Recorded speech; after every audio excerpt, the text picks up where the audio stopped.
हे मला बघू दे की मोबाईल मध्ये व्हिडिओ. तू एकटा दे बघायला. थांब जराचं, मला मदत बोलू नको, थांब बघू दे मला. हां हॅलो शेवंता, अगं किती वेळ लागणार आहे ग बाई तुला? काय फोन बिन केला नाहीस, काही नाहीस मला. हां केव्हा पोहोचली होतीस तू तिकडं? आई दुपार झाली होती, 12 वाजले होते आणि मोबाईलला चार्जिंग नव्हती माझ्या जास्त, म्हणून कामामध्ये होते, विसरले मी. मग बाजूच्या ताईच्या इकडून मी चार्जर घेतलं बघ आणि त्यानं मोबाईल चार्जिंग करून मग नंतर तुला करावं म्हणलं. तर मग ते काम सगळी धूळ बीळ पुऱ्या घरानं पडली होती, मग ते साफ करत बसले. लक्षातच नाही राहिलं बघ माझ्या की तुला फोन एखादा करून सांगाव की मी पोहोचले म्हणून. बरं जाऊ दे, आता काय करायली तू? कामं बिम झाले का, आवरले का? त्या शिलीने एखादं तरी काम केलं की नाही घरातलं? अगं मी गार्डन मध्ये आले लेकरायला घेऊन तुझ्या बाबा सोबत. का का बरं? काय भांडणं बिन्न झाले की काय तुझे? का शिलीनं काय बोलली की काय तुला? हा तिला तर लाजच नाही जराशी बी त्या बाईला. हा मथऱ्या माणसाला कुठं काम होतील एवढे? जरासा तरी विचार करावा असता की नाही कुत्रीनं त्या.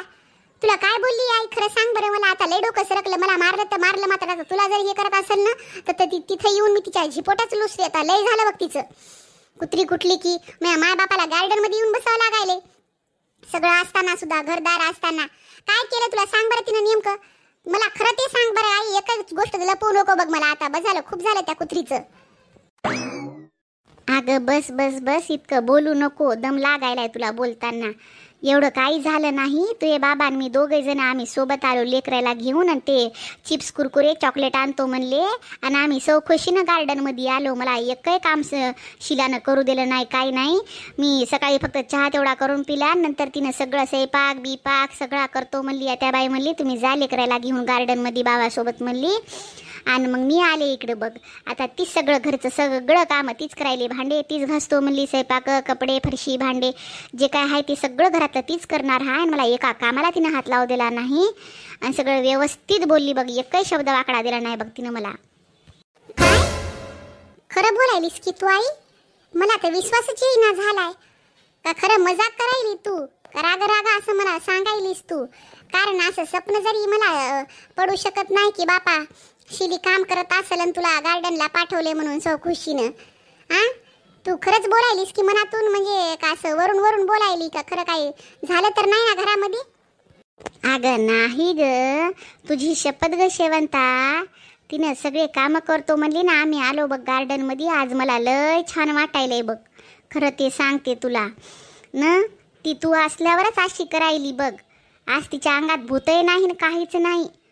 तर ते कसं व्हायलंय मला वाटायलंय तू राहायलीस आणि छोट्या छोट्या गोष्टीला तुला भांडायची सवय हाय. तोंड वाकडं करणं हेच काम केलं ना असंच कामून केलं, नंदचा रुबाब दाखवतीस म्हणून तिच्या अंगात येतंय आणि ती तशी करते. मग त्याच्यामुळं ना आता तू काय कर, तुला राहता येते का तिकडं? आंबोला आम्ही सांभाळतो काही दिवस, थांबतीस का तिकडं तुझ्या घरी? तुला आता चांगलं वाटायले ना, आता गार्डनला फिरायला आलीस, घरचे कामं लागले नाही. मी असले की तिलाही मिरच्या लागायल्यात आणि तुलाही मिरच्या लागायल्यात नाही का? तू तर मी माय होस तरी तुला आता टोचायले ना मी. तुला बरं दिसत नसेल घरामध्ये म्हणून म्हणायलीस की राहतेस का आंबूला मी सांभाळते म्हणून. थोडा तरी विचार कराव ना बोलायच्या आधी. मायच होस की मही. काय विचार करून बोललीस तू मला की तिथं राह म्हणायलीस? लेकराला सोडून राहू काय मी तिकडं? कसा विचार करायली? मोहा नवरा बाहेर देशामध्ये, मोह लेकरू तू या इथं, मही सासू सासरे गावामध्ये आणि मी इथं एकटी राहू. तुला बोलताना लाज तरी वाटायली की नाही? तुझ्या जिबीला हाडबीड हाय की नाही आई? कशी बोलायलीस तू? काय चुकीचं बोलले मग शेवंता मी? सांग बरं, तुला जेव्हा 6 महिने इथं राहायचं होतं तर तुला काय गरज होती ग भांडणं करायची? व्यवस्थित राहिली असतीस, वहिनी वहिनी करून राहिली असतीस, घरातले कामं केले असते थोडेफार, व्यवस्थित सगळ्यासोबत बोलणं चालणं उठणं बसणं राहिलं असतं तुझं, तर एवढा तमाशा झाला असता का ग? आता मला बी वाटायले तुझ्यामुळेच घरात भांडणं झालेत म्हणून. आता तू एका दिवसासाठी जरी तिकडे गेलीस ना तरी पण सगळं व्यवस्थित आहे घरामध्ये बघ. मीना बी येईल, तू आज आली की मीनाचं काय विचार करूच नको. शिला तर तुला माहित आहे तिच्या अंगात भूत घुसेल न घुसेल, तिच्या अंगात ताकदच तेवढी आहे की तुलाही कुट्टे मलाही कुट्टे. मग ती जमते का बघ मग? जरा आली असती, प्रेमानं राहिली असती तर असं झाले नसत्या भानगडी. भावाच्या नजरेत उठली असतीस आणि बापाच्या नजरेमध्ये जरा चांगला हे राहिला असा तू. पण आता तुला काही बोलून फायदा नाही. झाला असेल काम तर ये इकडं. कुठं राहतीस तिकडं? फक्त म्हणून बोलून बघू लागले तुला मी. मला कुठं राहू देवा वाटते. पोटची लेखच ना म्या. 9 महिने पोटात ठेवलं होतं तुला. ये गप, ठेवायले फोन मी. काय झालं बाई? आय मला दाखवना झालाय मोबाईल. स्वतःच घेऊन बघायला किती वेळचा. मला व्हिडिओ बघायचे, कार्टून बघायचे, दाखवना झालंय मला. मला लढू नको. ये इकडं, तू ये इकडं. बाबा येतात तुला चॉकलेट घेऊन, चिप्स घेऊन. तुलाच देते मी, त्याला देतच नाही. तू ये इकडं. चल ग बाई, घरातले सगळे कामं वगैरे झाले माझे. आता मस्तपैकी चहा करून पिते, चहा बेड खाते. लेकरं पण येतील थोड्या वेळामध्ये, मग त्यांना दूध वगैरे गरम करून देते. ताई, हा गंगू ताई, बोला की, काय म्हणता? कसं काही न केलं गड्या आमच्या इकडं? काही नाही ग ताई, इकडं मीना ताईला भेटायला आले होते. आहे का? कारण थोडंसं महत्त्वाचं बोलायचं होतं मला. मी म्हटलं जाऊन तरी येऊ काय की म्हटलं. काय चाललंय? बरे आहात का तुम्ही? सगळं काही व्यवस्थित आहे का? हो, सगळं काही बरं आहे. चला ना घरामध्ये, इथं ऊन लागायला, चहा वगैरे ठेवते, चला. हो येते मी, त्यात काय नाही. पण मला मीनाला बोलायचं होतं. गंगू ताई, मीना ताई माहेराला गेला का? थोडंसं राहून येतो म्हणल्या इकडं, म्हणल्या आम्हाला करमना झाले म्हणल्या. आणि गेल्या तर आता येतील 2-3 दिवसामध्ये. काय महत्त्वाचं काम होतं मला सांगा की, मी फोनवर सांगते त्यांना. नाही तर तुम्ही तरी करा, तुम्हाला नंबर देते मी. नाही, नंबर आहे माझ्याकडं, पण मला वाटलं बोलून घरी जाऊनच बोलावं काय की, म्हणून मी आले होते. जाऊ दे मग, फोनवर बोलते. असं काय म्हणजे तेवढं महत्त्वाचं नाही, पण थोडंसं होतं माझं, मला बोलायचं त्यांच्याशी. माझं जमते ना तेवढं, म्हणून मला बोलायचं होतं. बाकी काही नाही, असं तुम्हाला सांगण्यासारखं काही नाही. तेवढं काही टेन्शन घेऊ नका. ते त्यांच्यातलं माझ्यातलं आहे बरं का. हा मी कशाला टेन्शन घेऊ? आपलं जमत आहे. माझे मीनाताई सोबत खूप जमत आहे. त्या खूप समजदार आहेत त्या बोलण्यासाठी. खूप काही गोष्टी समजून सांगतात, त्याच्यामुळे माझे जमत आहे त्यांच्यासोबत. हो ते तर आहेच ग. बरं चल, जाऊ दे मग. आता काही चहा पित नाही मी. येते एखाद्या दिवशी मीना आल्यावरच, नाही का? कर तू तुझं काम कर, मी पण जाते मग बाया. बरं गंगू ताई, चालेल की. जा मग व्यवस्थित. असं काय बोलायचं होतं मला सांगितलं नाही. आणि मीना ताईलाच बोलायचं होतं म्हणून महत्वाचं. म्हणजे काय मी महत्वाची नाही की काय एवढी? जाऊ तर आहे तिची. काय जे काय होतं मला जरी सांगितलं असतं तरी जमलं असतं. मी सांगितलंच असतं मीना ताईला. काय माहित माझ्या ह्याच्या दोघीमध्ये काय खिचडी पकते ते नेहमी. पहिला मीना ताईच लागते. चल जाऊ दे, कुठं डोक्याला ताप घेऊ. जाते मी, माझा चहा ब्रेड करून खाते.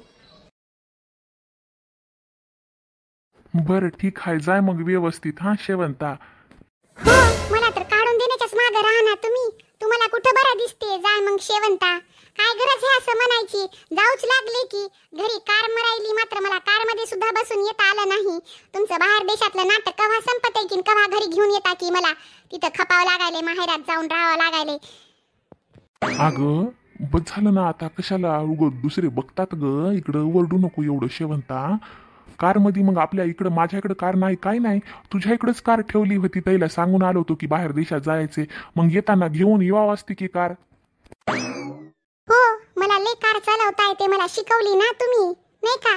घरी एवढी कार असून सुद्धा लोक कशा बायकाला, माणसं कसे बायकाला शिकवतात कारी. मला शिकवली का केव्हा तरी? सायकल तरी शिकवली का? शहाणपणाने सांगायले की घेऊन यावं असते म्हणून कार.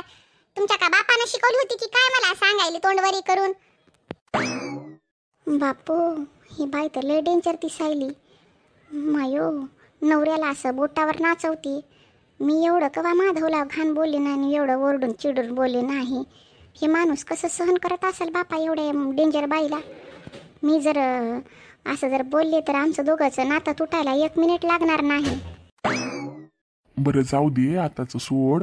तुला तिकडनं आलं ना, मी सगळ्यात पहिले कार शिकवतो शेवंता. आता राग करू नको. तू आता जाय, गप उगं भांडणं करू नको इथं. ठीक आहे, तुला प्रवास करायचा आहे. उगं डोकं कशाला खराब करून घेते स्वतःचं माझ्यामुळं? तुला माहित नाही का मी मूर्ख आहे ती? आता कसं स्वतःला ओळखलं मूर्ख आहात ते? मूर्ख ते मूर्खच राहा नेहमी. कधी हुशार बनूच नका. बायकाला किती जीव लावतात नवरी. फोन नाही, काही नाही तुमचा. आता रोज सकाळ संध्याकाळ मला 2 टाइम फोन आला पाहिजे बघा. समजलं ना? चुकून जरी एक दिवस जरी मिस झाला ना तुमचा फोन तर बघा मी एवढं वाईट नाही, लक्षात ठेवा. 8-10 दिवसात मध्ये मला बराबर घ्यायला या बघा. मी काही थांबणार नाही, तुम्हाला सरळ सांगून ठेवायले. बाप्पा बाप्पा बाप्पा, मूर्खय बोलायली की रे देवा ही तर. जाऊ दे बाई, हिच्या नवऱ्यापासून दूर झालेलंच बरं, नाही तर मला एखाद दिवशी टकलं करायची होय, मारून मारून केसच झेपोट्या लुचून लुचून मया मायबापाला जर कळलं तर मग काही खरं ठेवणार नाही. तर वांग्याचं भरीत कसं ठेसतात तसं ठेसायचे होतं मला घरचे बी, ही बाई बी. नको रे बापा, या माधवपासून दूर जावं लागल. आता ही गेली की याला सांगते, याच्याकडून पहिला पैसा काढून घेते आणि सोडते याला. लय झालं बापा याच्यासोबत राहणार रे देवा. बरं जाऊ दे, आता हुशार बनतो ग शेवंता, सगळं काय तुझ्यासाठी करतो, फोनही करतो, तेवढं काही टेन्शन घेऊ नको. गाडीचा वेळ झालाय, जाऊन बस तू. तुला काय पाण्याची बॉटल फ्रूट वगैरे काय घेऊन द्यायचे का? काही गरज नाही पाण्याची आणि फ्रूटची तुमच्या मला. मी माझं बघून घेईल काय करायचं आणि काय नाही ते. खूप झालं. 5 स्टार हॉटेलमध्ये जेवायला घेऊन गेले आणि मला मटण खायचं होतं. स्वतः चिकन हंडी मागवून ठेवली. महागात पडते ना मटण तुम्हाला, म्हणून चिकन हंडी मागवली नाही का. आणि त्या ढाब्यावर गेल्यावर मला कसं म्हणून लागले मटण इथलं लई चांगलं राहतंय. मग इथं बोलायला का तुमचा गेलतं काय तोंडामध्ये काही असं बोलणं यायले. मग तुम्हाला मला बोला वाटत नसताना सुद्धा काय तुम्हाला कळना की गेलं काय तिथं? कसं काय चिकन मागवलं तिथं? अगं शेवंता, मटण जड राहते ग. तू प्रवास करती म्हणून तुला मटण मागितलं नाही. आणि विषय राहिला ढाब्याचा, तर ढाब्याचं मटण छान लागतंय खरंच, म्हणून तुला एकदा जर असं खाऊन बघशील म्हणलं होतं. काय लय मागवणार नव्हतो, काही नाही तिथं. तुझ्यापुरतं मागवून तुला दाखवणार होतो टेस्ट. 5 स्टार हॉटेलचं मटणही चांगलं, तेवढं काय टेस्टी लागत नाही, काही नाही. आणि चिकन हंडी याच्यासाठी मागितली की बाबा ठीक आहे, थोडंसं हलकं राहतंय मटण, जरा जास्त जड राहते म्हणून मागवलं नाही, काही नाही. नेक्स्ट टाइम आली ना तर तुला 5 स्टार हॉटेलमध्ये घेऊन जातो आणि मटणच खाऊ घालतो. आता चिडचिड करू नको, जाय, मला बी लय ऊन लागायले. जाऊन बस गाडीमध्ये, गाडी निघून जायची होई, एकटी राहशील मग इथंच. मी माझं राहील नाही तर न राहील. तुम्ही कोण मला बोलणारे? घर आहे माझं इथं, समजलं ना? मला बोलायचं नाही. बरं ते सगळं ठीक आहे, जाऊ दे. मामीचा फोन बिन आला होता की नाही तुला? विषय कसा बदलता? मामीचा फोन आला होता की नाही ते आलता. मी माईचा फोन मला सांगितलं पोहोचली की नाही म्हणून. ते मी सांगितलं नव्हतं ना तर तिला टेन्शन पडलं होतं. म्हणत असेल माय नवरा तिकडे बाहेर देशात आहे, एकटीच काय करायची शेवंता, म्हणून केला होता तिने फोन मला. बरं बरं ठीक आहे. बरं जाय मग, बस आता. गाडी निघायली, गाडीचा आवाज सुटला, ड्रायव्हरही बसला, जाऊन जाय. चालले मी आता. फोन करत जा व्यवस्थित, नाही तर बघा माझ्या एवढं वाईट नाही, लक्षात ठेवा. हो हो, करतो. तुम्ही दोघीच जणी, आई बाबा कुठं गेले तर दिसना झाले तर? ते काय आहे ना, ॲक्च्युली आई बाबा बाजार करायला गेलेत. आज आमच्या गावामध्ये बाजार भरतो ना. तर पण तुम्ही तर 4-5च्या म्हणजे दरम्यान येणार होते ना. आता तर 1च वाजला, म्हणून मग कसं काय येणं झालं एवढ्या लवकर, आणि सोबत पण नाही तुमच्या कोणी? ते काय आहे ना, तर मला तुम्हाला काही बोलायचं होतं म्हणून थोडं लवकर आलो. बाकी असं काही मनात विचार करू नका. मला तर मुलगी पसंत आहे. जेव्हा मी फोटो बघितला तेव्हाच मला ती खूप पसंत आली. त्यामुळे मला कसं सांगायचं आहे की माझ्या आईवडिलांचं म्हणजे कसं आहे की म्हणजे मी तुम्हाला कसं सांगू, ते जर म्हणजे हुंडा वगैरे खूप मागत असतील ना तर सरळ नाही म्हणा. कारण मी त्यांना सरळ सांगून दिले की मला ती आवडली आहे म्हणून, आणि मला तिलाच करायचं आहे, तिच्यासोबतच लग्न करायचं आहे. तर त्यामुळे ना जर घरच्यांनी तुमच्यावर दबाव वगैरे टाकला काही पैशाचा, सोनं नाण्याचा, तर तुम्ही सरळ सांगा की बाबा आम्ही फक्त लग्न तेवढं लावून देऊ, आम्ही काही जास्त पैसा देऊ शकत नाही, काही नाही. तर ही बघा तुम्हाला मुलगी वगैरे देतो, म्हणजे तुम्ही तुमच्या पद्धतीनं जसं बोलता येईल तसं बोला. मी आता काका म्हणजे मामा मामीलाच बोलायला आलेलो, आणि मला लवकरात लवकर लग्न आटपायचे. भले एका महिन्यातच तरी का होईना, पण मला पण बाहेर जायचे. दुसऱ्या राज्यामध्ये माझी जॉबचं थोडंसं चालू आहे, तिकडं हे होणार आहे. तर त्यामुळे मग चालू आहे की तिकडे जावं लागणार आहे मला.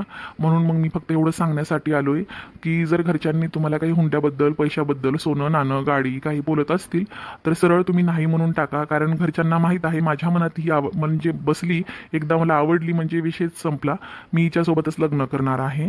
तर काही जरी झालं तर तुम्ही एवढं नाही देऊ शकत. तुम्हाला काही देता येत असेल तर तुम्ही ती गोष्ट चौकशीनं तुम्ही तुमच्या देऊ शकता, तुम्ही तुमच्या मुलीला, तुम्ही तुमच्या बहिणीला, ठीक आहे. तर आता मामा मामी पण नाही, त्यांच्याशीच बोललो असं सगळं निवांतपणे, पण ते नाही येत. आता तुम्ही बहीणनं त्यांची इच्छी तर सांगा तुम्ही तुमच्या आईवडिलांना. आम्ही परत 5 वाजेपर्यंत मी माझ्या आईवडिलांसोबत येतो, ठीक आहे. मग तेव्हा पुढचा कार्यक्रम करता येते, हे सांगण्यासाठी मी इथं आलोय. बरं झालं तुम्ही सांगायला आले. भाऊजी म्हणू शकते ना मी तुम्हाला आता. हो बिलकुल बिलकुल तुम्ही म्हणू शकता मला भाऊजी. आणि कीर्ती, तुला काही मला बोलायचं असेल तर बिंदास बोल, कारण मी तुझ्यासाठीच खास आलो इथे. कारण जेव्हा तुझा फोटो बघितला ना, तर मनात ठरवलं की लग्न करायचं तर तुझ्यासोबतच. ठीक आहे. आणि घरी कशाचीच कमी नाही आहे. शेती आहे, घर बांधलेलं आहे आणि माझा जॉब पण खूप चांगला आहे. त्याच्यामुळे तुला टेन्शन घेण्याची काही एक गरज नाही आहे.